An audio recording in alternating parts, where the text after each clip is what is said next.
profesi namanya dokter spesialis jiwa gitu, mungkin bahkan nggak tahu ada itu. Nggak tahu bedanya psikolog, psikiater, mungkin jadi akhirnya memang self-diagnose. Atau bahkan mungkin karena stigma, jadi dia tidak mampu melangkah melampaui itu.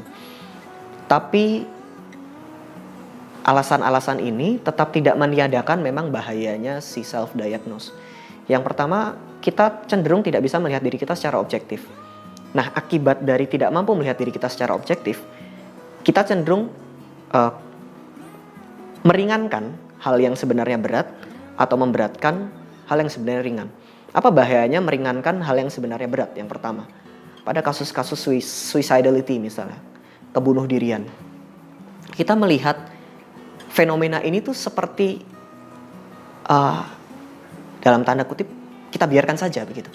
Saya tidak sekali dua kali melihat orang yang jelas-jelas punya kecenderungan untuk suicide yang dibiarkan begitu saja oleh keluarganya, yang dibiarkan begitu saja oleh teman-temannya, bahkan beberapa bertanya, bagaimana dok menangani orang dengan kecenderungan bunuh diri? Jawabannya cuma satu, bawa ke profesional.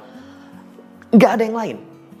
Tapi kita cenderung ingin jadi survive, ingin jadi savior di sana. Kita ingin menyelamatkan. Sebagai komunitas, sebagai teman, saya ingin menyelamatkan teman saya yang punya si suicidality tadi. Yang itu sebenarnya baik niatnya ya. Tapi itu kita loh yang mendiagnosis teman kita. Dia belum terdiagnosis sebenarnya gangguan apa yang sedang terjadi. Begitu kan ya? Akibatnya adalah si rekan kita tidak mendapatkan pertolongan yang adekuat, yang cukup. Kita menjadi terjebak dalam reaksi menjadi superhero. Yang kalau gagal ada dua korbannya, dia dan saya.